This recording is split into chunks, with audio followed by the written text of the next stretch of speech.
네, 안녕하세요. 오늘은 창업에 필요한 법과 회계에 대해서 법률과 회계의 기초에 대해서 강의하도록 하겠습니다. 한서대학교 김기태 교수입니다. 반갑습니다. 이번 시간에는 금전거래와 부동산 임대차, 그리고 근로자의 권리, 재무제표와 지표에 관련된 부분을 살펴보도록 할 건데요. 좀 장시간 1시간 동안 살펴봐야 되기 때문에 천천히 이해하면서 보시면 좋을 것 같습니다. 또한 우리 수업이 되게 뭐 글로만 좀 되어 있어서 여러분들이 좀 보기 쉽게 만들지는 못했습니다.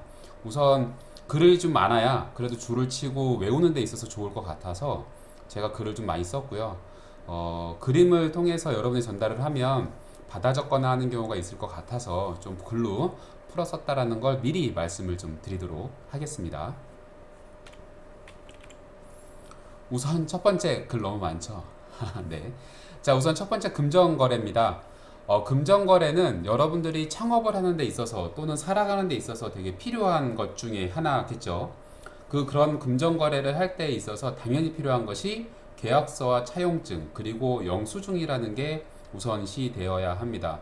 나중에 여러분들이 창업을 해서 사업을 하거나 경영을 하거나 아니면 경영을 통해서 사람을 만나거나 계약을 할 때에도 반드시 이러한 계약서가 좀 필요하고요.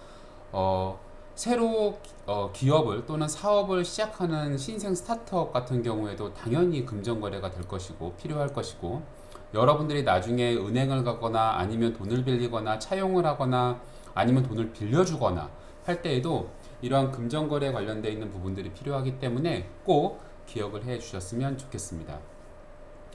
우선 이러한 금전거래에 대해서 살펴보면 계약서를 좀 써야 합니다. 계약서는 왜 써야 할까요? 우선 이 수업의 전체는 창업에 관련되어 있는 법에 관련되어 있는 것과 회계에 관련된 것들을 말씀을 드릴 건데 우선 계약서를 쓰는 제일 큰 이유 중에 하나는 증거를 만들기 위해서입니다.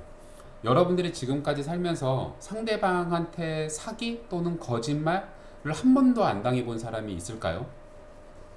저는 아마 없다고 생각을 합니다. 왜 그러냐면 여러분들이 살아가면서 누군가한테 약속을 하고 믿고 거래할 수 있는 부분이 있겠지만 만약에 그것을 가지고 여러분들이 사고를 당하거나 아니면 뭐 어떠한 상황에 대해서 법률로서 해결을 해줘야 되는 상황이 발생을 했을 때는 반드시 증거라는 게 필요합니다. 그래서 여러분들은 사업을 하면서 또는 창업을 하면서 또는 살아가면서 반드시 이 증거와 증명을 하기 위해서 준비를 하셔야 되고 조금 상대방이 보기에 뭐 그렇게까지 해 라고 하겠지만 그래도 여러분들은 필요하다라는 거 꼭 기억하셔야 됩니다. 왜 그러냐면 여러분들 친구한테 얼마까지 돈을 빌려줄 수 있으세요? 만 원? 2만 원? 5만 원? 10만 원? 100만 원? 자, 우리가 창업을 하거나 회사를 꾸리거나 직원을 두거나 아니면 내가 취업을 하거나 하는 경우에도 아니면 여러분들이 대금을 가져오기 위해서도 뭐 만 원, 천 원 이런 것뿐만 아니라 그것보다도 훨씬 더 큰 100만 원, 1000만 원 아니면 몇 천만 원, 몇 억, 몇백억 이렇게 빌려오게 될 겁니다. 또는 빌려주게 될 겁니다. 그런 데 있어서의 계약서라든가 그런 계약 문구를 안 쓴다라는 건 정말 바보 같은 짓이라고 보시면 되고요. 만약에 피치 못하게 급하게 급전을 누군가한테 빌리거나 빌려줘야 된다라면 여러분들이 해야 된 것 중에 하나 계약서를 반드시 써야 되겠죠. 하지만 그 계약서를 쓰기에도 조금 시간이 부족해 라고 한다라면 그 두 번째로 그래도 할 수 있는 것은 뭐다? 여러분들이 계좌이체 하는 것입니다. 왜 그러냐면 계좌이체를 해야지만 그래도 내가 상대방한테 돈을 줬다라는 게 남기 때문에 그렇습니다. 현금 거래를 한다라면 당연히 모르겠죠. 어떤 증명이 있어? 현금으로 내가 보냈는데 아니면 할 수 있는 방법은 동영상 찍는 겁니다. 같이 거래하고 있는 장면을 동영상을 찍는다라면 괜찮죠. 단 녹음은 조금 어렵다라고 보시면 되고요. 증명이 안 되고 녹음은 형사사건에 있어서는 뭐 증명이 잘 안 되고 물론 당사자 간의 거래가 있기 때문에 그 증거로 사용할 수 있겠지만 녹음보다는 그래도 같이 거래를 하고 있는 동영상 또는 계좌이체를 하는 것이 여러분들에게 훨씬 더 큰 도움이 된다라고 보시면 될 것 같습니다. 자, 그러한 내용들로 시작을 했을 때 계약서를 써야 된다라는 건데 계약서를 써야 되는 제일 큰 이유 중에 하나는 계약서가 없으면 계약이 있었다는 사실이 인정되지 않기 때문에 그렇습니다. 계약이 없었어. 나는 돈을 빌려준 적이 없어. 또는 돈을 빌린 적이 없어. 나는 물건을 받은 적이 없어. 물건을 준 적이 없어. 라고 한다라면 네, 여러분들은 나중에 큰 후회를 하게 되겠죠. 그래서 계약서를 써야 되는 거고요. 이러한 계약서가 없으면 계약이 있었던 것으로 인정되지도 않고요. 계약서를 써두면 재판을 하게 됐을 때 되게 증거로 활용되기 때문에 재판에 유리하게 네, 사용될 수 있다라는 것도 보시면 좋을 것 같습니다.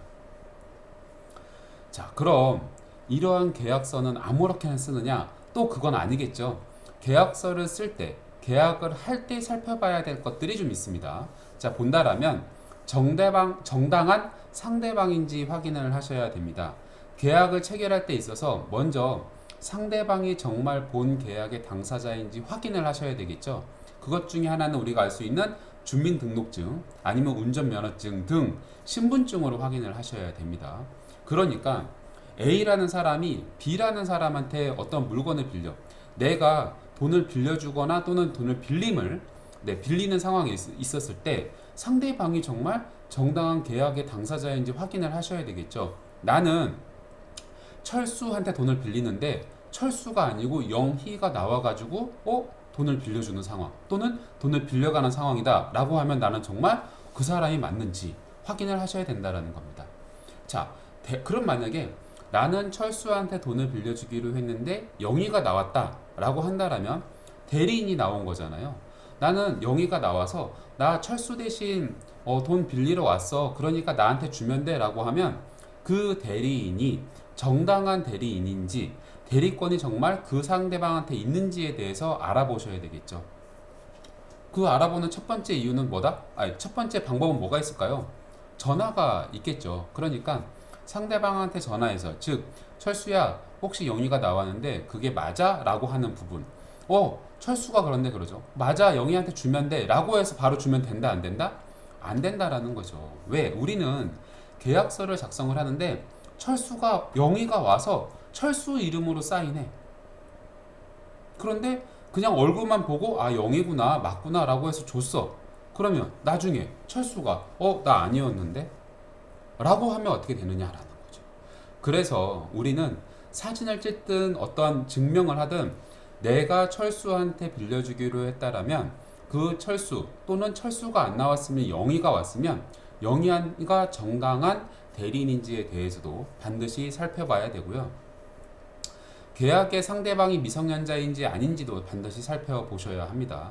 우리는 미성년자는 법률 거래를 할 수 없습니다. 단, 미성년자가 카드를 들고 또는 부모님의 카드를 들고 또는 현금을 가지고 가서 식당에 가서 음식을 사 먹거나 편의점에 가서 물건을 사거나 하잖아요. 그거는 뭐 법률 거래가 아닌가요? 네, 법률 거래가 맞습니다. 법률 거래가 맞는데 미성년자가 생활하는 데 있어서의 최소한의 법률 거래는 할 수 있는 것 뿐이지 이렇게 계약을 하거나 물건을 사거나 법률 행위라고 하는 되게 고도의 계약 거래를 할 수 없다라는 것은 꼭 기억하셔야 됩니다. 두 번째, 이러한 계약은요 사회 질서에 반하지 않아야 합니다. 여러분이 상대방, 그러니까 내가 창업을 해서 스타트업을 꾸리고 있는데 나한테 어떠한 거래를 하는 데 있어서 상대방이 땅을 빌려가거나 땅을 빌려주거나 건물을 빌려주거나 건물을 빌려가거나 하는 게 아니고 우리 마약 거래하자 라든가 아니면 불법 거래를 하자 라고 하는 것들은 가능하냐 라는 거죠. 그건 절대 가능하지 않다라는 겁니다. 자, 그럼 뭐냐면 사회 질서에 반한 계약을 하게 되면 어떻게 되나요? 라고 할 수 있습니다.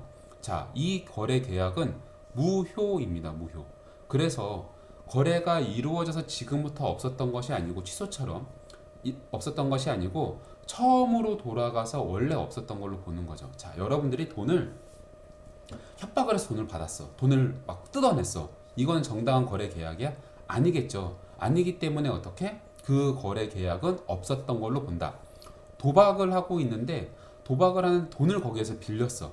빌리게 되면 그 계약, 돈을 빌리면서 뭐 내 차 키를 맡기거나 내 신분증을 맡겼겠죠. 그럼 이것은 정당한 거래 계약으로 볼 수 있는가? 없다라는 겁니다. 그럼 교수님 그것에 대해서 안 갚아도 되나요? 네, 안 갚아도 되죠. 단, 무서운 분들이 오십니다.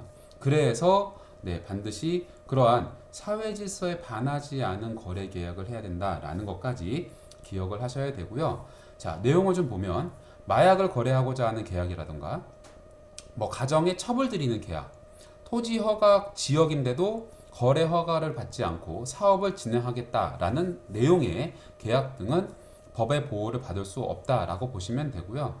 어느 한쪽이 의무를 이행하지 않더라도 상대방은 그 의무를 이행을 강제할 수 없기 때문에 이러한 계약은 체결하지 않아야 한다라고 봅니다. 자, 아까 마약 거래는 말씀을 드렸고요. 두 번째, 가정에 첩을 들이는 계약이라고 하는 건 우리나라는 일부 일처입니다. 뭐 지금은 우리가 창업에 관련된 내용이니까 좀 넘어가도록 할게요. 일부 일처이기 때문에 일부 일처이기 때문에 집에다 첩을 두는 계약은 거래가 안 된다라고 보시면 될 것 같습니다. 넘어가도록 하죠. 자, 세 번째, 계약서에 들어가야 하는 내용들이 좀 있습니다. 어떤 내용들이냐 하면 일반적으로 계약서에는 계약의 당사자, 계약의 목적물, 일정한 금액의 지급을 내용으로 하는 계약이라고 하면 그 금액의 지급 방법과 시기 등이 기재되어야 한다라고 보시면 되고요. 당사자 사이에 특별한 약속이나 또는 조건이 있다라면 이를 반드시 계약서에 기재하여야 한다라고 보시면 될 것 같습니다. 마지막으로 계약을 체결한 장소, 시기, 당사자의 서명 날인을 정확하게 표시하는 것이 좋다라고 보시면 되죠. 요즘은 계약을 할 때 예전에는 뭐 이렇게 도장을 반드시 찍어야 되거나 하는 경우가 있었는데 지금은 그렇지 않습니다. 지금은 자필로 날인이라고 해서 서명 같은 거 있죠. 그렇게 하셔도 문제가 없다라고 보시면 됩니다. 그러면 제 서명을 도용하면 어떻게 되나요? 라고 하시는데요. 자, 여러분들이 중요한 계약을 하는 데 있어서 서명을 하게 되면 항상 하던 서명으로 하시게 될 겁니다. 즉 뭐가 있냐면 물론 상대방이 항상 하던 서명이었는지 아니었는지에 대한 부분들은 모르지만 확인할 수가 없겠지만 우선은 계약서에 나와 상대방 이러한 계약이 정말 맞는지 안 맞는지에 대해선 뒤에 가 살펴보겠지만 공증이라는 걸 반드시 받으셔야 됩니다. 즉 A와 B, 나와 철수의 대리인 영희가 나와서 우리는 거래 계약을 했어, 이러한 계약을 했어 라고 하는 것을 공증받아서 인정을 받는 거죠. 받아서 그걸 가지고 계시면 나중에 재판에서도 유리하게 적용될 수 있다라고 보시면 될 것 같습니다. 자, 다음은 차용증을 써야 됩니다. 차용증이라고 하는 건 돈이나 물건을 빌려 쓴다라는 증거로 작성하는 문서고요. 일반적으로 차용증은 돈을 빌리는 사람이 작성해서 돈을 빌려주는 사람에게 주는 것입니다. 즉, 내가 철수한테 돈을 빌릴 겁니다. 철수야, 나 1억만 빌려줘. 그러면 철수한테 제가 차용증, 나는 철수한테 갑은 철수겠죠. 철수한테 을은 1억을 빌렸다 라고 하는 내용들을 가지고 쓰는 거고요. 나는 언제 갚겠다, 언제 어디서 갚겠다, 이자를 얼마에 주겠다 라는 내용들에 대해서도 작성을 하는 겁니다. 그래서 차용증의 기본적인 기재사항은 채무자가 채권자에게 빌리는 총액, 그러니까 대여금액이라고 하는 돈을 빌리는 경우를 얘기를 하는 겁니다. 총액이라든가 1억, 뭐 이렇게 100억 이렇게 대여금액에 대한 이자의 비율 연 2%. 만약에 여러분들이 이자를 정하지 않으면 법원에서는 법정 이율로 합니다. 자, 만기일에 어디서 변제할 것인가에 대한 변제 장소. 왜 그러냐면, 자, 여러분들이 내가 철수한테 돈을 빌렸어. 그런데 철수가 갑자기 야, 너 미국에 와서 갚어, 또는 이 지역이 아닌 다른 지역에 와서 갚어 라고 얘기를 하면 언제 어떻게 찾아가서 갚아요? 그 돈을 갚으러 내가 바쁜데, 또는 그것을 갈 수 없는 경우가 발생할 수 있기 때문에 반드시 변제 장소까지도 작성을 하셔야 됩니다. 안 그러면 철수가 오늘까지 1억을 갚기로 했는데 내가 오늘 막 어디에 오라고 그랬는데 못 가. 그래서 하루가 늦었다라고 하면 그 하루 늦은 거에 대한 위약금, 연체금을 청구할 수 있기 때문에 반드시 변제 장소도 필요하다라고 보시면 됩니다. 언제 변제할 것인가에 대한 변제 시기, 만기일에 만약에 변제를 하지 않을 경우에 위약금을 얼마로 할 것인가에 대한 부분, 그러니까 내가 1년 있다가 돈을 갚기로 했는데 1년 있다 돈을 갚지 않았어. 그러면 그 1년이 넘어갔을 때는 어떻게 할 것인가에 대한 부분도 들어가야 되고요. 특약 조항도 당연히 들어가야 되겠죠. 네, 그래서 뭐 언제 지급을 하지 않을 경우에는 또 어떻게 하겠다라는 내용들도 있으면 좋을 것 같습니다. 이건 누가 하는 거야? 돈을 빌려주면서 우리 이제 대한민국 정서상 상대방이 나 10,000원만 빌려줘, 10만 원만 빌려줘 라고 할 때 미안해 내가 돈이 없어. 우선은 미안해 라고 하고 돈이 없어 이렇게 얘기를 하는 경우가 되게 많이 있습니다. 자, 하지만 이 차용증이라고 하는 건 필요한 사람이 빌려가는 거거든요. 돈을 빌려가는 거잖아요. 빌려가면서 당연히 돈을 빌려주는 사람은 뭐야? 갑이고 그 갑은 이 차용증을 써달라고 요구할 수가 있습니다. 반드시.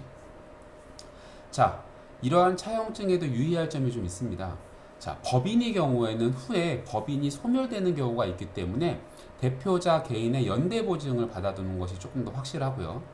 개인에게 돈을 빌려줄 경우에도 나중에 돈 갚을 능력이 없을 경우를 대비해서 보증인을 세우거나 저당권을 설정하는 것이 조금 안전합니다. 즉, 내가 100억을 좀 빌렸는데 갑자기 내가 이제 빌려줬는데 저 사람이 갚을 수 있을까 없을까라고 생각이 들 수 있잖아요. 그럴 경우에는 어떻게 한다? 보증인 좀 세워줄래? 라고 해서 만약에 철수가 돈을 갚지 못하면 대신 다른 사람의 보증인을 세워서 갚게 할 수 있기 때문에 보증인을 세우거나 또는 우리 담보대출 같은 거 들어보셨잖아요. 그런 내용들이 뭐다? 저당권을 잡는 거죠. 만약에 내가 돈을 갚지 않으면 또는 나는 건물을 가지고 있어. 이 건물을 가지고 나는 뭐야? 돈을 빌리고 싶어. 그럴 때 담보로 받는 것을 말합니다. 가정주부에게 돈을 빌려줄 때에는 그 돈이 자녀들의 학비나 식비 등 일상가사 비용으로 사용이 된다라면 남편에게 돈을 갚으라고 할 수 있고요. 하지만 일상가사와 상관없이 사치나 개인적인 유흥비로 쓴 경우에는 남편이 별도로 보증을 서지 않는 한 청구할 수 없다라고 보시면 될 것 같습니다. 이런 이제 일반적인 금전거래에 대한 부분들을 좀 설명을 드렸고요. 일반 우리 창업에 관련되어 있는 부분들도 똑같습니다. 만약 대표자인 사람이 돈을 빌리는데 사치, 개인적인 사치라든가 개인적인 유흥비로 쓴다라면 당연히 회사인 법인이 갚을 필요가 없겠죠. 그런 부분들도 이해를 해주시면 될 것 같습니다. 자, 다음은 마지막 영수증 쓰기입니다. 채무자가 채권자에게 써주는 것이 차용증이라면 돈을 갚는 사람이 채권자에게 돈 갚은 내역을 써달라고 요구할 수 있는 것이 영수증입니다. 즉 우리가 돈을 이렇게 이제 예를 들어서 편의점이나 식당을 가게 되면 돈을 받은 사람이 어떻게 하죠? 영수증을 써주잖아요. 우리 카드 결제를 하면 영수증을 뽑아서 주죠. 네, 이런 내용들입니다. 이러한 영수증에 들어갈 내용은 영수증은 돈을 갚았다, 돈을 받았다 라는 증거가 되기 때문에 어떤 걸 받았는지, 어떤 돈을 받았는지, 물건을 받았는지, 아니면 땅을 받았는지 이런 내용들, 영수 문헌, 어떤 금액을 영수했다, 청구했다, 받았다 라고 하는 것들, 영수인의 서명, 우리 사인하잖아요. 상대방의 표시, 일자 등의 게재가 명확히 되는 것이 필요하다라고 보시면 됩니다. 교수님, 우리 요즘에는 5만원 이하는 무서명으로 하고 있습니다. 네, 우리 법에서 5만원 이하는 좀 간소화하기 위해서 서명을 생략하고 있고요. 5만원 이상인 경우에는 서명을 반드시 하게끔 되어 있습니다. 물론 카드 결제에 한해서 그렇고요. 여러분들이 그 현금 결제할 경우에는 서명하거나 따로 없으니까 그렇게 보시면 될 것 같습니다. 영수증은요, 여러분들이 당연한 권리입니다. 최근 법에서 영수증을 반드시 발행하게끔 만들어 놨고요. 그리고 여러분들은 영수증을 달라고 할 수 있는 권리가 있습니다. 돈을 빌린 사람은 돈을 빌려준 사람에게 영수증을 달라고 청구할 권리가 있고요. 영수증은 채권자가 작성을 하고요. 교부하는 것이기 때문에 그 발급 비용은 채권자가 부담을 합니다. 돈을 받는 사람이. 자, 즉 여러분들 식당이나 아니면 편의점 같은 데 가서 카드 결제를 하게 되면 그런 영수증이 하나 나오잖아요. 카드 결제하고 난 영수증이 나오는데 그 영수증 여러분들이 돈 값내요. 1원, 2원 이렇게 안 내잖아요. 누가 낸다? 주인이 그 비용을 부담한다 라고 보시면 될 것 같습니다. 이러한 영수증은요, 이중 지급 위험을 방지할 수 있습니다. 즉 내가 돈을 줬는데 영수증을 받지 않아. 예를 들어 식당에 가서 밥을 먹었는데 카드 결제를 하고 아니 또는 현금을 주고 영수증을 받지 않고 나왔습니다. 그랬더니 갑자기 주인이 막 달려와서 밥값 내셔야죠 라고 하면 저 방금 드렸잖아요 현금으로 영수증 있으세요? 라고 할 수 있다라는 거죠. 그래서 반드시 필요하다라고 보시면 되고요. 여러분들이 돈을 창업을 하거나 사업을 하는 데 있어서 돈을 빌리거나 또는 내가 돈을 갚았는데 상대방이 그 돈을 갚았음에도 불구하고 영수증을 주지 않는다라면 나중에 그 상대방은 돈 다시 갚아 라고 했을 때 여러분들은 대항력이 없습니다. 무슨 말씀인지 알겠죠? 그래서 반드시 돈을 빌린 경우에는 또는 돈을 갚은 경우에는 내가 영수증을 써달라고 상대방한테 요구를 하셔야 되는 겁니다. 안 그러면 큰일 다시 2번 청구하게끔 되는 경우가 있고요. 여러분들이 사업을 하면서 나중에 공과금을 내거나 세금을 내는 경우가 있잖아요. 은행 창구에 가서 내는 경우도 있습니다. 우리가 영수증은 최소한 2에서 3년 정도 보관을 해야 되고요. 여러분들이 공과금 같은 경우는 3년, 5년 이렇게 나눠져 있으면 7년까지 돼 있고 영수증 보관 연도수가 그래서 내가 현금으로 영수증 또는 공과금을 내거나 또는 돈을 주는데 그 영수증을 보관하기가 힘들다라고 하면 돈을 우리가 처음 했던 것처럼 돈을 빌려줄 때 계좌이체를 했던 것처럼 여러분들의 돈을 받을 때 계좌로 돈을 받거나 돈을 주거나 하면 됩니다. 그래도 상대방의 이름이거나 거래 내역이 있기 때문에 증거로서도 사용될 수 있다라고 보시면 되죠. 그래서 앞으로 여러분들이 사업하는 데 있어서 공과금을 내거나 그런 경우에는 반드시 계좌로 여러분들에게 부여받은 세금을 내는 경우에도 부여받은 그 돈을 지급하는 게 계좌이체하는 것이 제일 좋다, 증명하기가 편하다라고 보시면 됩니다. 요즘 법인 같은 경우는 분기별로 신고를 해야 되잖아요. 다들 아시겠지만 분기별로 신고를 해야 되기 때문에 내가 현금으로 또는 수기로 영수증을 받게 되거나 세금 계산서를 거래하게 되면 이걸 다시 청구하는 게 또는 작성하거나 내가 입력하는 경우가 되게 어렵습니다. 물론 뭐 회계를 회계사무소를 통해서 내가 회계를 처리한다라고 하면 문제가 없겠지만 그렇지 않으면 내가 직접 입력하는 경우가 있기 때문에 그런 부분들은 조금 조심하시면 좋을 것 같습니다. 자, 우리는 현금 영수증 제도라는 게 있습니다. 뭐냐면 영수증은 거래관계에 대한 발생에 대한 대금 지급 사실을 명확히 하기 위해서 현재 하고 있고요. 그래서 여러분들이 현금을 주더라도 저 현금 영수증 발급해 주세요 라고 하죠. 자, 우리나라는 소득이라든가 아니면 지출에 대한 증빙을 명확하게 해서 여러분들의 연말에 또는 종합소득세 신고 때 이 세금에 대한 부분들을 명확히 하기 위해서 영수증이라고 하는 것을 발급을 많이 받습니다. 아니면 카드 결제를 하거나 하지만 국가가 카드사의 이익을 위해서 카드 결제만 인정한다라고 할 수 없고 현금의 유통 또는 현금을 다 들고 다니기가 부담스러운데 현금만 쓰셔야 됩니다라고 할 수 없기 때문에 우리나라는 카드, 체크카드, 현금 영수증 등 다양한 방법으로 소비를 할 수 있게끔 소비를 했을 때에도 증빙을 할 수 있게끔 만들어 놓고 있습니다. 그래서 우리는 2005년도에 오래됐죠.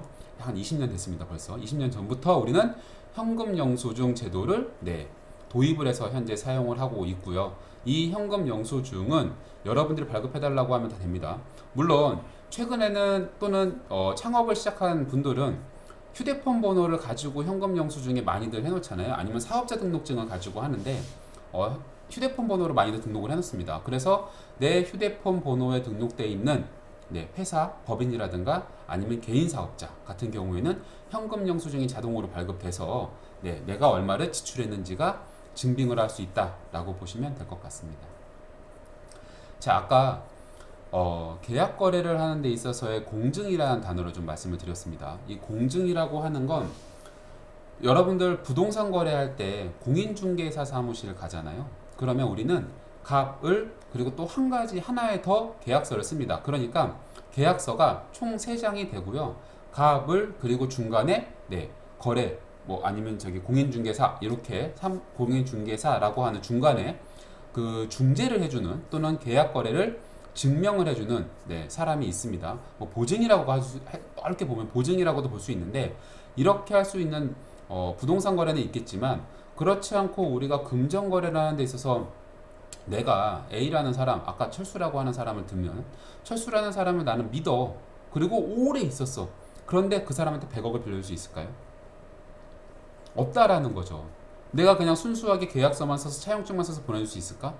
제가 아니라고 하면 어떡하지? 라고 할 수 있습니다. 그래서 우리나라에서는 일상생활에서 발생하는 거래 관계에 대해서 조금 더, 내가 정말 철수한테, 내가 정말 영희한테, 내가 정말 누구한테 돈을 빌리거나 돈을 빌려주었거나 라고 하는 경우를 공정하게, 그러니까 조금 더 여러 가지 분쟁을 증명하기 위해서 재판 절차에 가서도 내가 그 증거로서의 효력을 보관하기 위해서 우리는 공증이라고 하는 것을 받습니다. 뭐 공증이라고 하는 건 법률사무소도 하고요. 아니면 뭐 공증사무소에서 많이들 합니다. 공증하는 비용이 되게 비싸잖아요. 뭐 크잖아요 라고 하는데 그렇지 않고요. 뭐 몇만 원짜리도 있고 몇십만 원짜리도 있고, 물론 그 금액에 대해서 달라지긴 하지만 여러분들이 생각하는 것보다 훨씬 더 비용이 저렴합니다. 왜? 안 그러면 여러분들이 그 큰 비용에 대해서 다 책임을 져야 되기 때문에 반드시 공증이라는 걸 받으시면 좋다라고 보시면 될 것 같습니다. 그래서 공증은 계약서를 쓸 때 갑을, 그러니까 2장만 쓰는 게 아니고 3장을 쓰는 거죠. 그래서 공증사무소에도 하나 보관하고 나도 하나 보관하고 그리고 상대방도 보관하고 이렇게 3부를 가지고 있는 것입니다. 그래서 여러분들이 나중에 회사를 창업을 하거나 아니면 회계에 관련되어 있는 재무제표, 재무거래라는 데 있어서도 반드시 필요하다라고 보시면 좋을 것 같습니다. 중간에 저희가 보증이라는 말씀을 좀 드렸습니다. 그러면 우리가 이제 좀 중요한 게 연대보증이라고 하는데, 아마 여러분들 주변에 보증은 절대 쓰면 안 돼 라고 하는 부분들이 많이 있으실 거예요. 왜 그러냐면 정말 보증은 무서운 겁니다. 어떻게 무섭냐면, 내가 아까 철수한테 돈을 빌려주면서 철수야 너 보증인 좀 세워줘 라고 얘기를 하잖아요. 그러면 철수가 수소문 주변에 막 알아봐가지고 영희라는 친구를 데리고 왔습니다. 그래서 영희가 보증을 섭니다. 연대보증이라고 해서, 그래 주 채무자인 철수가 돈을 갚지 않으면 그래 영희인 내가 돈을 갚을게 라고 하는 거죠. 자, 그렇게 되면 나는 돈을 빌려줄 때 철수가 약간 의심스럽지만 영희를 봤더니 뭔가 되게 집에 돈도 많고 또는 자본도 있고 회사가 되게 튼튼해. 그러면 나는 오케이 알겠어. 그래서 돈을 빌려주고 돈을 빌려주면서 보증인을 세우는 건데, 만약에 철수가 돈을 갚아야 될 날에 도망갔습니다. 그럼 되게 편하게 어떻게 하면 됩니까? 영희한테 찾아가서 너 그때 보증 썼으니까 빨리 돈 같이 갚아 라고 할 수 있는 거죠. 네. 그러니까 얼마나 돈을 빌려주는 사람 입장에서는 되게 든든해요. 그리고 만약에 돈을, 아니야 나는 그냥 보증만 썼지 나는 갚을 의무 없잖아. 아닙니다. 보증이라고 하는 제도는, 여기는 연대보증이라고 표현을 하고 있지만 보증이라고 하는 이 보증을 선 사람이라고 하는 사람은 반드시 똑같이 갚아야 된다라고 보시면 되고요. 만약에 자, 연대보증에서 보증인의 주채무의 채무를 보증하는 것이기 때문에 주채무자와의 관계에서의 그의 채무는 0입니다. 즉 철수와 영희는 서로 간에 돈을 빌리거나 한 건 아니야. 그냥 채권자하고의 관계라고 보시면 되죠. 돈을 빌려준 사람이 철수 또는 영희한테 돈을 갚아라고 할 수 있다라는 겁니다. 처음에 철수한테 돈 갚아라고 했는데 돈을 받지 않아. 그럼 나는 영희한테 돈을 갚아라고 얘기를 하는 거고요. 만약에 영희가 아니야 철수도 돈 있으니까 철수한테 갚아라고 하더라도, 만약에 철수한테 채권 너 이제 이행해 라고 하지만 채권이 이행되지 않고 돈을 갚지 않는다라고 하면 나는 당연히 영희한테 그 내용을 갚아라 라고 얘기를 할 수 있다라는 거죠. 그래서 여러분들은 나중에 돈을 빌리거나 또는 돈을 갚거나 또는 보증을 서야 될 일이 생긴다라면 절대 보증은 조금 친구들 사이에서도 보증을 서달라라고 하는 경우는 그 친구랑은 안 만나야 된다라고 보고요. 여러분들이 창업을 하고 사회에 나가서 일을 하고 하는 제일 큰 이유가 뭘까요? 그 이유 중에 하나는 여러분들이 돈을 벌겠다라는 거잖아요. 어쨌든 조금 더 내가 생활하는 데 있어서의 충분한 자금을 확보하겠다라는 건데, 이렇게 보증을 쓰거나 하게 되고 이런 걸 가지고 뭐 친구 사이네 아니네라고 하는 건 여러분들 지금은 뭐 감정적으로 만나는 그런 사회가 아니죠. 철저하게 여러분들을 좀 지켜야 되고요. 그 지키기 위해서 많이 노력을 해야 될 겁니다. 내가 돈을 빌려주는 사람의 입장이라면 상대방한테 보증인을 세워달라라고 요구를 하는 거고요.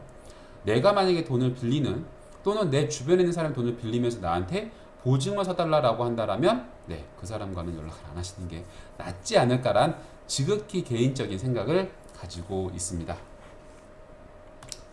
자, 이런 연대보증은 언제 어떻게 성립하는지에 대해서 좀 살펴보면요. 연대보증이 계약의 당사자라고 하는 부분을 좀 보면 보증인이 주채무와 연대하여 채무를 보증할 것을 내용으로 채권자와 연대보증 계약을 체결함으로써 연대보증 계약은 성립합니다. 계약을 같이 하는 거고요. 이때 연대보증인은 연대 채무를 부담한다는 의사표시를 묵시적으로도 할 수 있습니다. 즉 연대보증 계약이 되면 당연히 연대보증인인 내가 돈을 갚겠지라고 하는 부분도 이해를 하고 있다라는 거죠. 자, 이러한 보증계약은 특별한 방식을 요구하지 않기 때문에 보증에 관한 당사자의 합의만 있으면 성립을 하지만 다툼을 피하기 위해서는 서면으로 명확히 할 필요가 있습니다. 즉 돈을 빌려주는 내가 그 밑에 보증인 누구 이렇게 반드시 써서 3명이 같이 도장을 찍거나 서명 날인을 하는 것이 제일 확실하다라는 거죠. 그렇게 하고 공증까지 받겠다라고 하면 계약서가 4개가 되거나 또는 3개로 만족할 수 있다라는 거죠. 보증인인 내가 당연히 가지고 있어야 된다라고 하면 4개를 만드는 거고요. 그렇지 않다라고 하면 3개로도 충분히 가능하다라고 보시면 될 것 같습니다. 자, 이러한 연대보증인이 되는 자격은 채권자는 보증계약을 할 때 보증인이 거래를 할 수 없는 사람이거나 미성년자인지 살펴보아야 하고요. 뿐만 아니라 보증인은 채무를 갚을 수 있는 능력이 있어야 한다라고 보시면 될 것 같습니다. 즉 내가 A라는 사람한테 돈을 빌려주고 있는데 이 사람이 돈을 갚지 못할 것 같아서 보증인 세워줘 라고 했는데 보증인의 돈을 못 갚을 것 같아. 그러면 보증인은 세워나면 안 하겠죠. 당연히. 그래서 여러분들은 반드시 보증인 또는 내가 돈을 빌려주는 사람이 돈을 갚을 수 있는 능력이 있는지 없는지에 대한 부분까지도 꼭 기억을 하고 확인을 하셔야 된다고 보시면 될 것 같습니다. 이런 연대보증 채무와 주채무의 관계를 좀 보면 맨 마지막입니다. 주채무가 없어지거나 처음부터 없었던 경우에는 보증채무도 없어지거나 처음부터 없었던 것이 되고요. 주채무가 조건부로 효력이 생길 때에는 보증채무도 조건부 효력이 생긴다라고 보시면 될 것 같습니다. 즉 내가 A라는 즉 철수한테 처음 돈을 빌려주고 영희를 보증인을 세웠는데 철수가 돈을 갚았어. 그럼 나는 영희한테 너 보증인이가 돈 갚아라고 할 수 있다 없다? 없다라는 거고요. 그렇게 할 필요도 없다라는 거죠. 그렇게 되면 당연히 나와 보증인으로서의 영희와의 관계는 없어진다라고 보시면 될 것 같습니다. 자, 이러한 연대보증의 내용과 범위라고 하는 부분을 보면 보증의 내용은 보증계약에 의해서 정해집니다. 어떻게까지 볼 것인가? 내가 100억을 빌려줬는데 보증인은 10억만 보증인을 세울 것인지 똑같이 100억을 세울 것인지에 대한 부분을 보는 거고요. 보증채무의 범위는 주채무의 범위보다는 넓어서는 안 됩니다. 즉 내가 100억을 빌려줬는데 영희야 보증인한테는 120억 갚아 라고 할 수 있다 없다? 없다. 만약 넓게 계약이 됐다라면 보증채무는 주채무의 범위까지 줄어들게 되고요. 그러나 보증채무가 주채무보다 적은 것은 무방하다라고 보시면 되죠. 즉 내가 100억을 빌려줬는데 상대방이 100억이 아니고 50억만 보증채무를 할 수 있다 없다? 같다 라고 보시면 될 것 같습니다. 자, 이러한 연대보증의 효력을 좀 보면 보증채무를 청구할 수 있습니다. 즉 채권자는 돈을 빌려준 사람은 주채무자가 채무를 이행하지 않을 때에는 보증인에게 보증채무 이행 청구를 할 수 있고요. 그러니까 내가 대신 갚아라 라고 얘기할 수 있고요. 채권자가 주채무자에게 채무 이행을 청구해 보지도 않고 보증인에게 먼저 청구한 경우에는 보증인은 주채무자에게 변제 자력이 있다는 사실과 집행이 용이하다는 것을 증명해서 먼저 주채무자에게 청구하고 주채무자의 재산에 대해서 집행할 것을 요구할 수 있는데 이것을 우리는 최고 검색의 항변권이라고 합니다.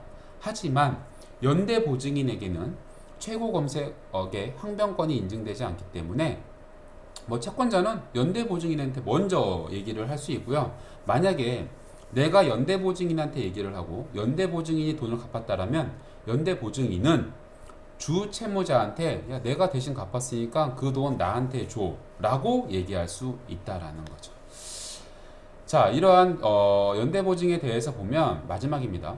주 채무자와 보증인에 발생한 사유 마지막 줄 보시면 주 채무자에게 관하여 생긴 사유는 원칙적으로 보증인에게도 효력이 생기고요. 따라서 주 채무가 소멸하게 된 때에는 보증 채무로 소멸되고요. 이러한 주 채무가 파산 선고나 면책 결정을 받거나 주 채무자에 대해서 정리 절차가 개시된다 하더라도 보증인에게는 보증인의 채무에 대해서는 아무런 영향이 없다라고 보시면 될 것 같습니다. 쭉 읽어보시죠.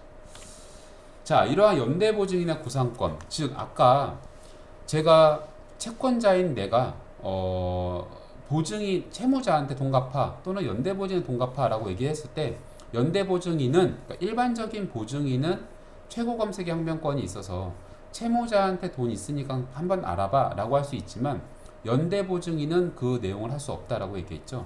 자, 뭐냐면 만약에 보증인이나 연대보증인이나 둘 다 똑같이 먼저 돈을 갚았다라면 주채무자한테 구상권이라고 하는 것을 청구할 수 있습니다. 우리가 자동차 사고가 나면 우선 보험회사에서 우리한테 비용을 주고요. 그리고 나서 그 비용을 상대방 보험회사한테 청구하는 경우 있죠. 이게 구상권이다라고 하는 거죠. 어떠한 문제가 생겼을 때 먼저 갚고 나서 그걸 가지고 다시 한번 청구할 수 있는 권리, 이런 것을 구상권이라고 얘기를 합니다. 자, 부탁받고 보증이 된 사람, 수탁보증인 같은 경우도 있고요. 만약에 주채무의 부탁으로 보증인 된 자가 과실 없이 변제, 기타의 출제, 그러니까 돈을 냈다라는 거고요. 주채무의 전부 또는 일부를 변제한 경우에는 출제한 금액을 주채무자에게 청구할 수 있다라는 것을 보시면 되고요. 부탁 없이 보증이 된 사람 같은 경우에는 주채무자의 부탁 없이 보증이 된 자가 변제, 기타, 자기의 출제로 주채무의 전부 또는 일부를 소멸하게 한 때에는 이로 인해 주채무자에게 얻게 된 이익을 청구할 수 있다라고 보시면 되고, 만약에 보증인이 사전사후 통지를 게을리했을 경우에는 구상할 수 있는 권리가 제한된다라고 보시면 될 것 같습니다. 즉, 여러분들이 채권자의 입장과 채무자의 입장, 그리고 보증인이 됐을 때의 입장에 대해서 각각 살펴보시면 좋을 것 같아서 자료를 준비했습니다. 그래서 여러분들이 나중에 창업을 하거나 회사를 차리거나 또는 개인적인 금전거래 관계를 할 때에도 반드시 이렇게 금전거래에 있어서는 여러 가지 계약거래 관계에 대해서는 살펴봐야 한다라고 보시면 좋을 것 같습니다. 자, 이렇게 돈을 빌릴 때 또는 빌려줄 때 우리가 보증인까지 세웠습니다. 자, 이러한 것을 할 때 빌린 돈을 갚으려고 합니다. 빌린 돈을 갚으려고 할 때는 채무를 이행하는 방법이 있겠죠. 자, 나는 돈을 빌려줬고 이제는 돈을 갚아야 돼. 채무를 이행하는 것을 우리는 변제라고 합니다. 변제할게 라고 하는 이런 변제라고 하고요. 매매계약에 따라서 약정 일시에 대금을 지급하거나 물건을 인도하는 것 등이 바로 한 예다라고 볼 수 있고요. 원칙적으로 변제를 해야 할 사람은 빚을 진 사람인 채무자이지만 누가 갚아도 상관없는 빚일 경우에는 제3자도 변제할 수 있다라고 보시면 되죠. 자, 즉 여러분들 주변에 있는 사람들, 내가 돈을 빌렸는데 돈 좀 대신 갚아줘. 내가 너 돈 줄게. 상계라고 하는 경우에도 가능하다라는 거죠.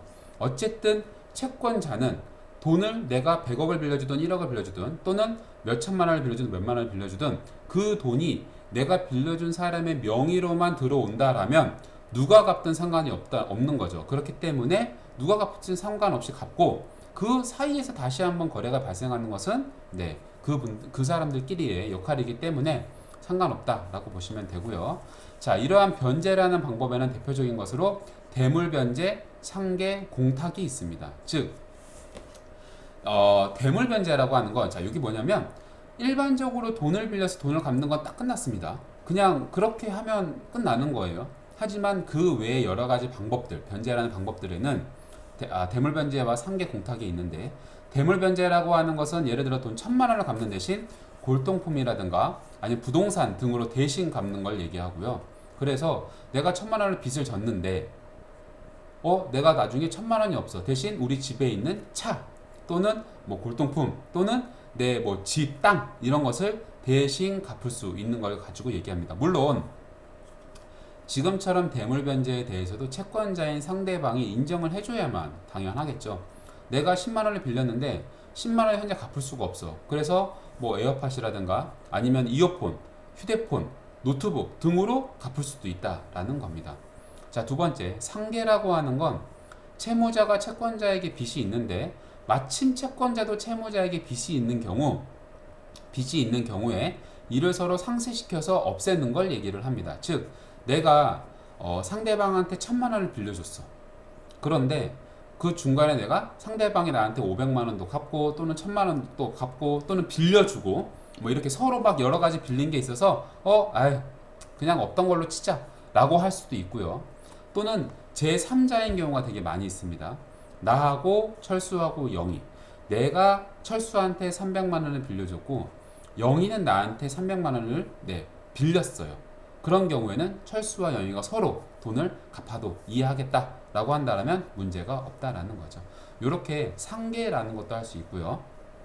야, 우리 퉁쳐라고 했던 거 들어보셨죠? 네, 이렇게 퉁쳐라고 하는 것도 맞습니다.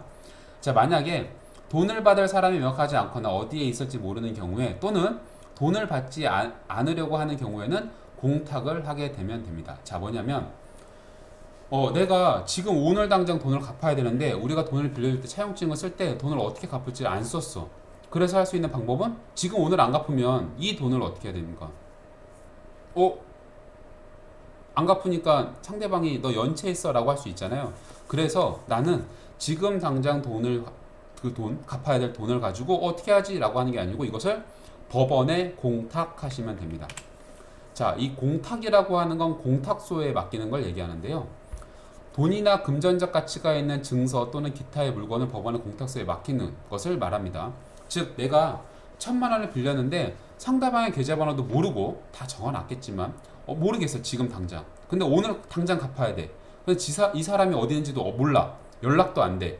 그렇다면 여러분들은 법원의 공탁소에 이 돈을 맡기는 거죠. 그래서 내가 지금 A라는 사람 돈을 빌렸는데 이 돈을 지금 갚아야 됩니다. 그러니까 지금 연락이 안 되니 법원에 맡겨놓고 법원에서는 그 사람한테 공탁금 들어왔든 또는 공탁에 관련되는 내용이 들어왔으니 찾아가세요 라고 할 수 있다는 거죠. 여러분들이 나중에 금전거래를 할 때 이 공탁이라고 하는 것도 사용하는 일이 있을 수도 있습니다만 최대한 여러분들은 차용증이라든가 또는 계약서죠. 계약서에 돈을 언제 어떻게 갚을 것인지 또는 그 돈을 갚을 때 만약에 내가 오늘 A라는 지역에서 서울의 어디에 어느 장소에서 돈을 또는 지금 빌린 장소에서 돈을 갚겠다라고 했음에도 불구하고 상대방이 나오지 않았어. 그러면 여러분들은 그 돈을 놓고 가는 것이 아니고 공탁소에 맡겨가지고 공탁금을 찾아가게끔 만들어 놔야 된다라는 거죠. 만약에 오늘 오기로 했는데 상대방이 오지 않아. 그러면 연락을 하겠죠. 너 왜 안 와? 상대방한테 얘기해서 왜 안 오세요? 라고 얘기해서 상대방이 지금 제가 일이 있어서 못 갈 것 같습니다. 다시 약속을 잡아. 이건 다시 약속을 잡게 된다라면 이건 연체가 아닙니다. 그건 상대방과 다시 계약을 했기 때문에 그 계약 기간 동안은 그 비용, 갚기로 했던 그 비용, 갚기로 했던 그 물건 그걸 그대로 가져가면 된다라고 보시면 될 것 같습니다. 단 우리가 공탁을 하더라도 좀 조심해야 될 게 뭐가 있냐면 여러분들 상하는 음식이라든가 이런 거 있죠. 이런 것들은 좀 조심하셔야 됩니다. 안 됩니다. 자, 다음은 부동산 임대차에 대해 설명을 드리도록 하겠습니다. 여러분들이 창업을 하게 되면 공간이 필요할 거고요. 이 공간이 필요한 여러 가지 것 중에서는 이런 임대차에 관련된 내용들도 있겠죠. 지금 제가 여기 내용들은 주택임대차보호법과 상가임대차보호법을 병행해서 설명을 드릴 겁니다. 자, 임대차 계약이라고 하는 건 임대차를 하기 전에 반드시 여러분들은 등기소나 법원의 인터넷 등기소에서 토지, 건물 등기부등본을 발급받거나 열람을 하셔야 됩니다. 열람을 하게 되면 300원 정도 되고요. 발급받는 건 500원 정도 됩니다. 인쇄까지 되는 걸 말씀을 드리는 거예요. 왜 이걸 하느냐? 그래야만 여러분들이 나중에 부동산 거래를 할 때 이 곳이, 이 장소가 얼마만큼 대출이 있는지 어떤 사람들이 같이 연계되어 있는지 알 수 있기 때문에 꼭 반드시 기억을 하셔야 되고 반드시 임대차, 그러니까 등기소 열람을 받아서 토지 또는 건물의 등기부 등본을 발급받으셔야 됩니다. 그래서 등기부 등본상의 소유자가 실제 소유자고 계약 체결 당사자인 주민등록증은 당연히 확인을 해야 되고요. 저당권이 설정되어 있는지에 대해서도 보셔야 됩니다. 왜? 안 그러면 또는 압류되어 있는지 아닌지에 대해서도 살펴보셔야 한다 보시면 될 것 같습니다. 자, 이러한 임대차 계약에 들어가는 내용으로는 임대인, 임차인 또는 중개인이라고 하는 사람의 이름, 주소, 연락처와 날인, 차임의 액수, 지불 시기, 우리가 언제부터 언제까지 한다, 얼마를 한다, 목적물의 표기, 뭐 A 공간이라면 공간, 아니면 뭐 지역이라면 지역, 이렇게 토지라면 토지 이렇게 나와 있겠죠. 목적물의 명도, 시기, 언제 주겠다, 잔금을 지급하면 주겠다, 이런 거. 특약상 만약에 이것을 현존 상태로 반드시 반환한다라고 하는 이런 특약사항들. 그렇지 않을 경우에는 보증금에서 제한다, 이런 내용들이 들어가게 된다라고 보시면 될 것 같습니다. 계약상 반드시 조심하게 쓰셔야 됩니다.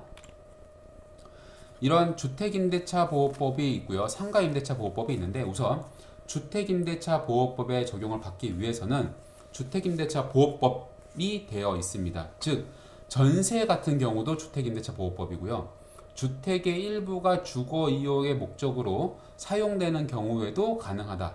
여러분들이 사는 데 있어서 주택으로서 활용하는 데 있어서는 주택임대차보호법이 적용됩니다만, 두 번째 점에 있는 내용들을 보면 슈퍼마켓을 하기 위해서 얻은 건물의 한쪽 부분을 작은 방으로 고쳐 사용하라는 경우에는 주택임대차보호법이 적용되지 않습니다.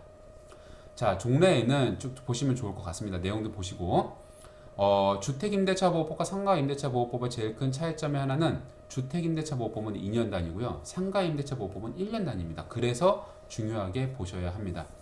주택임대차보호법의 적용을 받기 위해서는 반드시 주택을 인도받아야 합니다. 즉 그 안에서 살고 있어야 하고요, 주민등록을 해야 합니다. 그리고 계약서에 확정일자를 받아야 합니다. 내가 언제 들어왔다 라는 거죠. 이러한 확정일자는 동사무소에 가서 수수료를 좀 내면 확정일자를 받아줍니다. 여러분들이 대출을 받아서 예를 들어서 주택임대차 보호법에 적용을 받는다라면 당연히 확정일자를 받아야 되고요, 확정일자를 받는 제일 큰 이유 중에 하나는 그 주택 또는 토지에 있어서 순위가 내가 언제 되느냐에 따라서 주인이, 우리 이제 과거에 부동산 가지고 문제가 크게 있었었는데, 그런 문제를 예방하기 위해서 확정일자를 반드시 받는 것이 중요합니다. 자, 이러한 임차인은 내가 임차인의 권리가, 그러니까 앞에서 봤던 내가 확정일자를 받게 되거나 그곳에 살고 있다라면 임차인은 자신이 임차인인 것을 누구에게나 주장할 수 있습니다. 그게 대항력이라고 하죠. 이 집에 내가 살고 있어 라고 하는 것. 자, 이렇게 살고 있어 라고 하는 것을 보기 위해서는 전입신고를 마친 때에는 그 다음날부터 이 주택을 나는 빌렸고 살고 있어 라고 하는 것을 가지고 볼 수 있습니다. 만약에 여러분이 전입신고를 하게 되면 그 주택이라든가 아니면 토지에 관련되어 있는 등기부 등본에 다 나오게 됩니다. 그래서 내가 어떤 순위에 있어서 내가 나중에 이 보증금 또는 보증금을 보호받을 수 있는지에 대한 부분도 있기 때문에 반드시 꼭 전입신고를 하셔야 합니다. 자, 주택임대차보호법에 따르면 주택임대차 기간은 2년이고요. 상가임대차보호법은 1년으로 하게끔 되어 있습니다. 주택은 우리가 실제 생활을 해야 되기 때문에 좀 보호 기간이 길고요, 상가는 1년씩으로 되어 있습니다. 자, 만약에 아무런 이유 없이 말을 하지 않는다라면 임대차 계약은 계속됩니다. 우리는 이것을 묵시적 갱신이라고 얘기를 하죠. 임대인이 임대차 기간 만료 6개월에서 1개월 전에 난 그 계약을 그만하겠다라는 경우, 또는 계약을 연장하겠다 이런 표시를 해야 되는데, 그렇지 않고 임대인이나 임차인 둘 다 그냥 가만히 있다가 계약 기간이 자동으로 경신이 됐어. 그러면 자동갱신이라고 하고요, 이걸 묵시적 갱신이라고 얘기를 하고요, 주택임대차보호법에 있으면 2년, 상가임대차보호법에 따르면 1년이 자동으로 계속 연장이 됩니다. 보시면 될 것 같아요. 자, 임대한 주택에 대한 수리 비용이 있습니다. 임대한 주택에 대한 수리 비용을 보면 집주인은 계약이 존속하는 동안 세입자가 임대한 목적물을 제대로 사용할 수 있게끔 해 주어야 하기 때문에 수리는 당연히 해 주어야 합니다. 예를 들어서 비가 새는 경우, 유리창이 깨진 경우에는 네, 임대인이 수리를 해줘야 되고요. 만약에 세입자가 직접 비용을 들여서 수리한 경우에는 집 주인에게 그 비용을 청구할 수 있다라고 보시면 될 것 같습니다.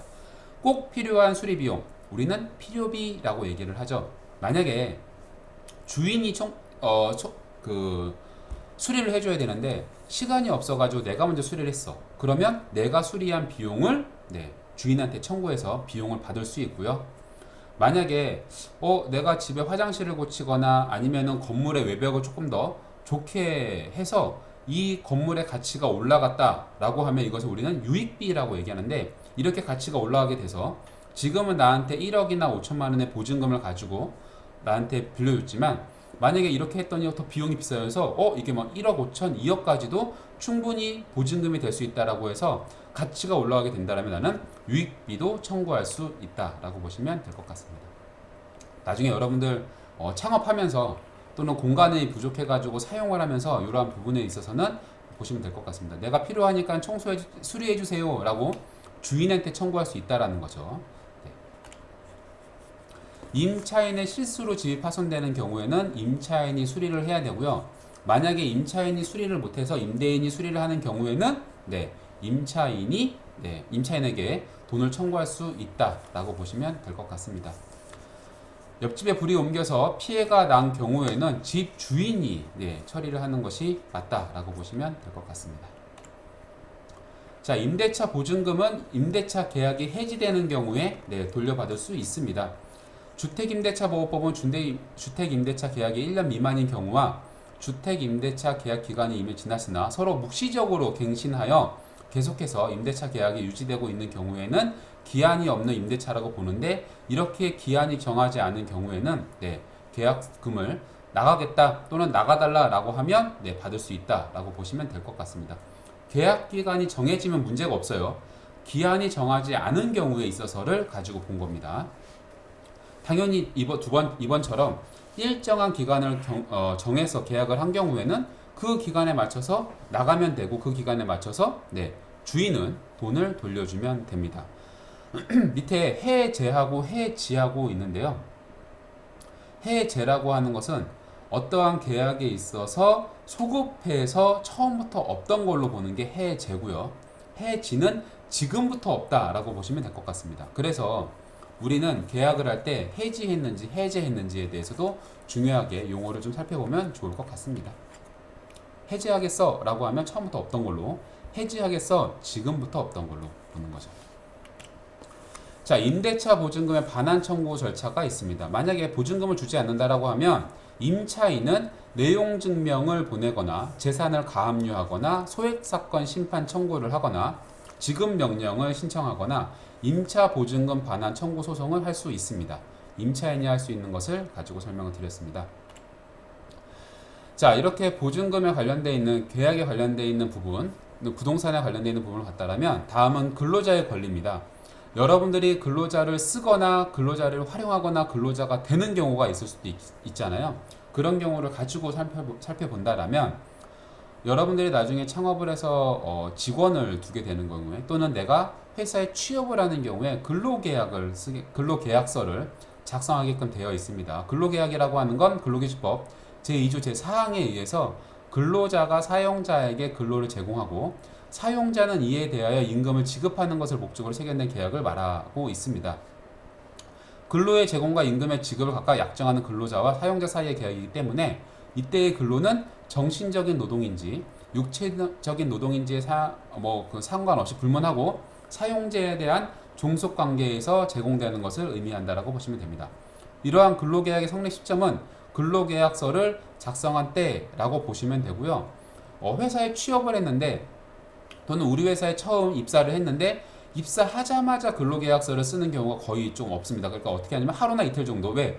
그 입사하기로 온 사람이 관련되어 있는 서류들을 가지고, 회사에서 필요한 서류를 가지고 와야지만 근로계약서를 체결할 수 있기 때문에, 또 행정적인 처리가 있을 수 있기 때문에 거의 대부분 근로를 시작하기로 했던 1일자라고 하면 1일자에 들어와서 관련된 서류를 오면 행정적인 처리를 하고, 행정적인 처리의 근로계약 기간은 좀 뒤에 있겠지만, 근로계약서 작성은 뒤에 하겠지만 소급해서 내가 실질적으로 회사에 취업한 실질적으로 회사에 출근한 날로부터 근로계약을 체결한 것으로 봅니다. 근로계약의 체결은 당사자 간의 합의를 통해서도 가능하고요. 네, 뭐 그냥 계약서를 안 써도 되고요. 하지만 우리는 이제 분쟁 해결을 막기 위해서는 반드시 계약서를 반드시 작성해야 됩니다. 만약에 계약서를 작성하지 않으면 일반적인 근로계약에 관련되어 있는 근로기준법, 단체협약, 취업규칙에 대한 일반적인 사항이 적용받게 됩니다. 뭐 내가 특약사항이 필요하다라고 하면 당연히 계약서를 쓰고 거기에 특약사항을 작성하는 것이 되게 좋겠죠. 만약에 사용자, 그러니까 회사 측 고용주가 근로계약을 위반하게 되면은 나는 그 즉시 근로계약을 해제할 수 있고요. 사용자가 근로조건을 위반함으로써 있게 된 손해에 대해서는 노동위원회에 신청해서 사용자에 대하여 손해배상 청구를 할 수 있습니다. 근로계약의 기간은 일반적으로 1년씩 되어 있는데 만약에 동일한 업무와 동일한 내용을 가지고 2년을 초과하는 경우에는 기간제 및 단시간 근로자 보호 등에 관한 법률에 의해서 우리는 근로계약을 정하지 않은 그러니까 무기계약이라고 하는 기간을 정하지 않은 근로계약이라고 볼 수 있고요. 만약 그렇게 되는 경우에는 정당한 이유 없이 근로자를 해고할 수 없게끔 되어 있습니다. 즉 동일한 업무를 2년 이상 하게 되면 기함이 없는 근로계약이 체결이 된 거고요. 쭉 정규직과 조금 다르게 적용된다라고 보시면 될 것 같습니다. 자, 이러한 근로계약성의 근로자를 보호하기 위해서는 근로조건을 명확히 해야 됩니다. 언제 들어오고 언제 나가고 출근을 언제 하고 임금은 얼마로 받고 연차 휴가와 유급 휴가가 어떻게 되어 있고 어디에서 근무를 하게끔 되어 있고 주휴일에 대한 연차 유급 휴가에 대해서는 어떻게 되어 있는지에 대한 부분까지도 서면으로 다 작성되어야 하고요.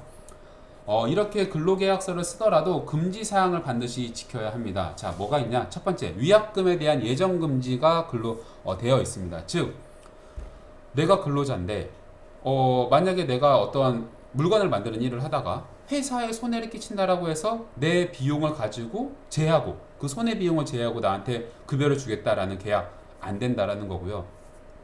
만약에 여러분들이 사업주라면, 그러니까 내가 창업을 해서 내가 그 근로자를 고용을 해야 되는 입장이라면 근로자한테 우리 회사에 손해를 끼치게 되면 당신이 가지고 있는 당신이 했던 업무에 대해서 그 손해가 우리 회사에 발생하게 되면 당신의 그 급여를 제하겠습니다라는 내용을 쓸 수 있다 없다? 없다라는 것. 빌려간 돈 등과의 상계도 금지되어 있습니다. 우리가 가불이라고 하는 것, 죄송하지만 저 이제 어차피 일하는데 급여가 아직 안 나왔지만 미리 좀 줄 수 있나요? 돈을 빌려갔는데 나중에 회사에서는 너 그때 돈 빌려갔으니까 상계해서 줄 거야. 서로 간에 합의가 있다라면 상관없겠지만 그렇지 않고는 다 지급이 돼야 되고요. 강제저축도 금지되어 있습니다. 사용자가 당신 우리 근로자한테 돈을 계속 헤프게 쓰니까 돈을 내가 앞으로 보관해 주겠어 라고 하면서 근로계약을 체결할 수 강제저축을 해줄게 라고 할 수 있다 없다? 없다라는 겁니다. 과거에는 좀 해줬는데요. 지금은 절대 그렇지 않습니다. 현금으로 요즘은 임금을 주는 경우도 거의 없기 때문에 그런 경우도 없습니다. 자, 계약기간의 만료라고 보면 2007년 6월 30일까지 근로기준법은 근로계약을 정하지 아니하는 것과 일정한 사업의 완료가 필요한 기간을 정한 것 외에는 그 기간을 1년을 초과하지 못한다라고 규정이 되어 있었지만 지금은 근로계약을 1년 단위로 계약을 체결할 수 있고요. 만약에 근로계약을 체결을 했는데 2년이 넘어갔다라고 하면 기간을 정하지 않은 근로자로 간주하게끔 되어 있습니다. 단 특수목적 사업에 의해서 계약이 되는 경우에는 그렇지 않다라고 보시면 되고요.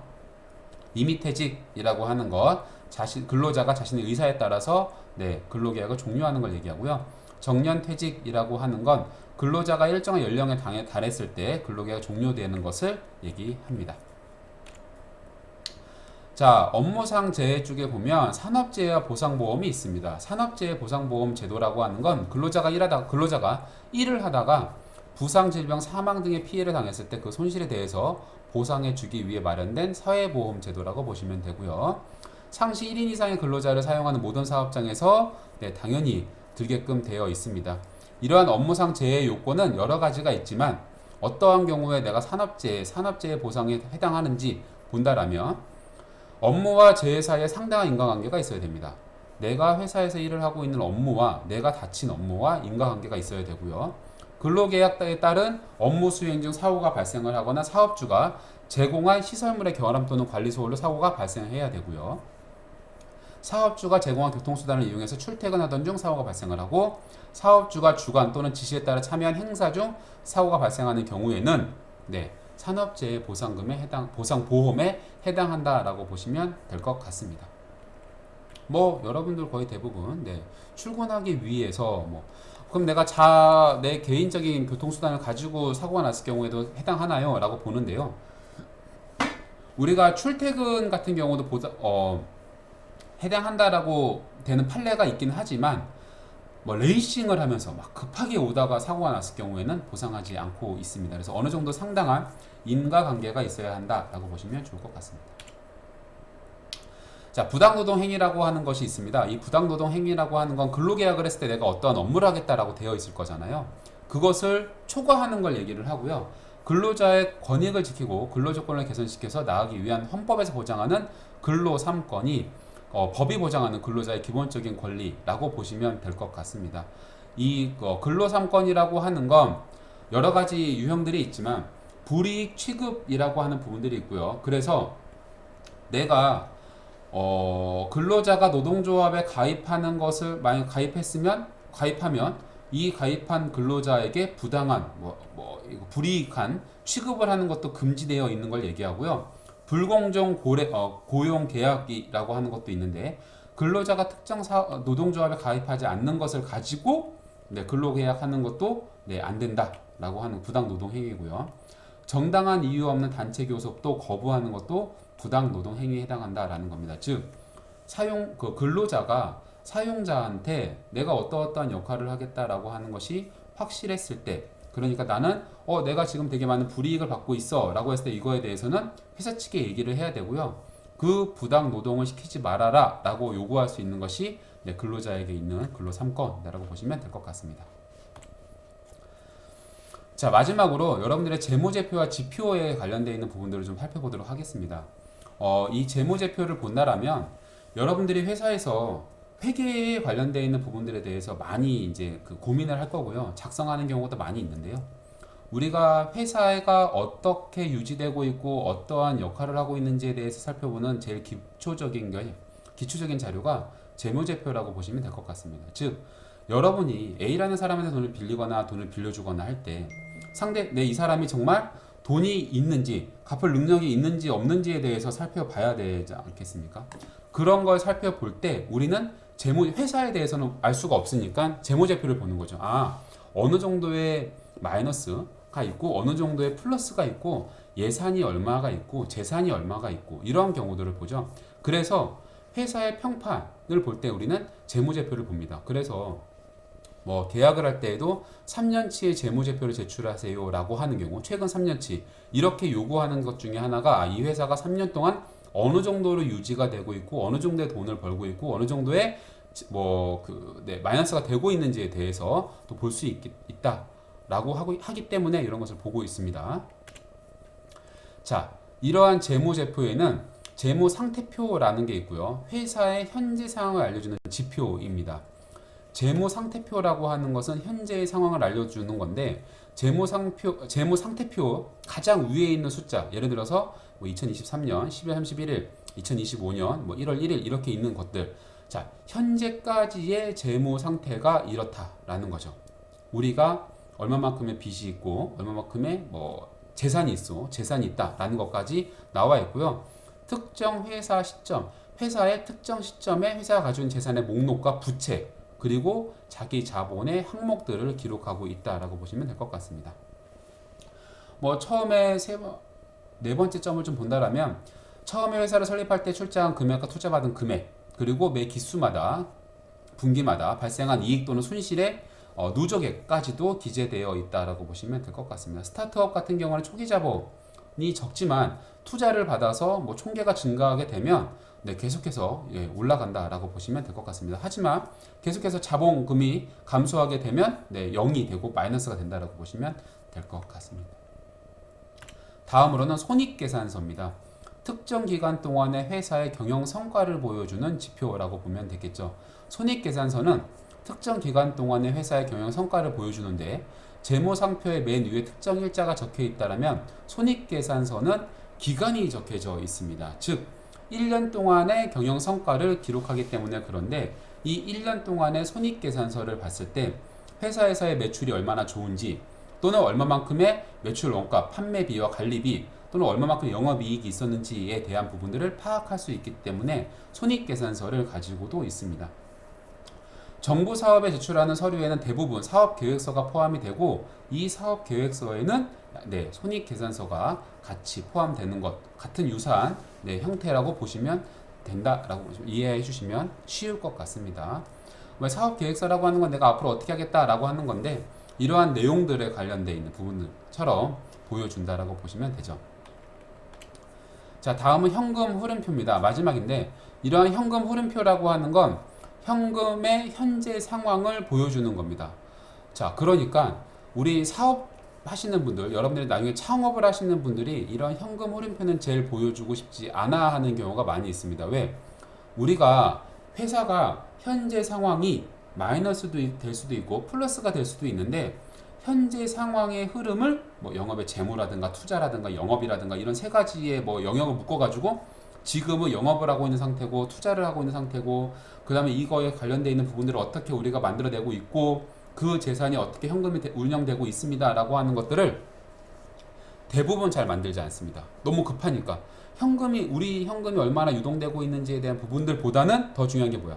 빨리 나는 돈을 벌기 위한 아이템을 성공시키기 위한 방법들을 더 많이 하고 있기 때문에 현금 흐름표를 조금 더 놓치고 있는 경우가 있는데 여러분들이 나중에 창업을 해서 회사의 대표의 오너가 된다면 이런 현금 흐름표를 주기적으로 관리할 수 있는 사람을 정해서 현금 흐름표를 확인을 하셔야 됩니다. 그래야만 내가 회사인 창업을 하고 있는 내 대표인 내가 언제 이것을 보고 어떻게 내가 운영을 하고 그 운영한 거에 대해서 어떻게 내가 자금을 끌어와야 되는지 융통해야 되는지 아니면 사람을 고용을 해야 되는지 더 많은 일을 해야 되는지에 대해서 볼 수 있기 때문에 다른 사람한테 보여주진 않더라도 내가 스스로 회사에 여러 종업원들이 많다라면 이런 근로자가 많다라면 현금 흐름 당연히 재무제표를 회계를 하고 있는 사람이 계시겠지만 만약 그렇지 않더라도 현금 흐름표는 조금 정기적으로 보시는 게 제일 중요하다라고 생각이 듭니다. 좀 장시간 제가 설명을 좀 드렸는데요. 우리가 창업을 하는 데 있어서 법에 관련되어 있는 부분들을 조금 살펴보면 일반적으로 재무제표, 회계 이러면 되게 어렵게 설명하는 경우가 많은데요. 회사의 대표자인 경우, 내가 회사에 들어가는 경우, 창업을 하더라도 공동 창업을 하는 경우 등 여러 가지 관계가 있을 수 있습니다. 그럴 때 여러분들이 반드시 알아야 될 것들 중에 하나는 계약서, 즉 증거를 마련할 수 있는 것들을 꼭 기억하셔야 되고요. 지금 좀 빠르게 지내왔던 여러 가지 근로계약이라든가 부동산 거래라든가 재무제표에 관련된 부분들도 여러분들은 꼭 기억해서 살펴보시면 좋을 것 같습니다. 이상으로 강의 마치도록 하겠습니다. 수고하셨습니다.